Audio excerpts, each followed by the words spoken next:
बातमीपत्राची सुरुवात करूयात अतिशय महत्त्वाच्या बातमीने। महायुतीच्या बैठकीसाठी अजित पवार दिल्लीत दाखल झालेत। दुपारी 3 वाजता अजित पवारांची पत्रकार परिषद देखील होणार आहे। प्रफुल्ल पटेल यांच्या निवासस्थानी अजित पवार गटाची एक बैठक होईल। या बैठकीत प्रफुल्ल पटेल, अजित पवारांसोबत सुनील तटकरे, पार्थ पवार हे देखील असणार आहेत। त्यामुळे आता अजित पवार आजच्या बैठकीत काय बोलतायत आणि या बैठकीनंतर पत्रकार परिषदेत कोणती भूमिका घेत आहेत ते बघावं लागेल। या संदर्भात आपण थेट दिल्लीत जातोय। रामराजे शिंदे आमचे प्रतिनिधी आहेत आपल्यासोबत, आपण त्यांच्याकडून सविस्तर माहिती जाणून घेऊयात। रामराजे, आपण बघतोय एकनाथ शिंदे यांना 3 पदांची, अर्थातच एकनाथ शिंदेना 3 पद देण्यासंदर्भात माहिती मिळतेय। आता अजित पवार गटाची आज दिल्लीमध्ये पत्रकार परिषद होते, नेमकी काय भूमिका स्पष्ट करू शकतायत अजित पवार?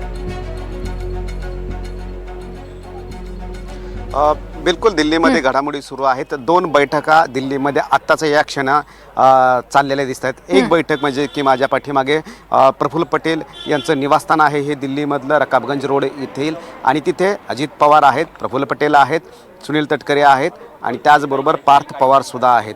तर ह्या चौघांची बैठक चालू आहे आणि चर्चा चालू आहे।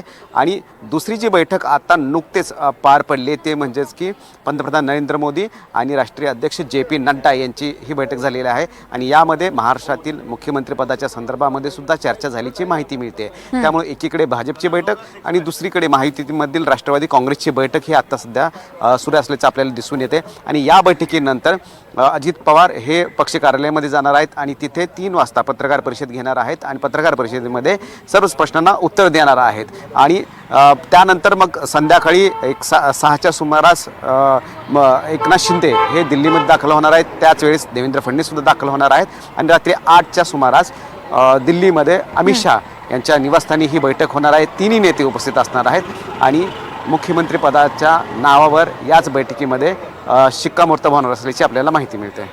निश्चितच तुम्ही असे सोबत राहा रामराजे। आणखी एका बातमी संदर्भातले अपडेट तुमच्याकडून जाणून घेणार आहोत। तर पुढची बातमी देखील अतिशय महत्त्वाची।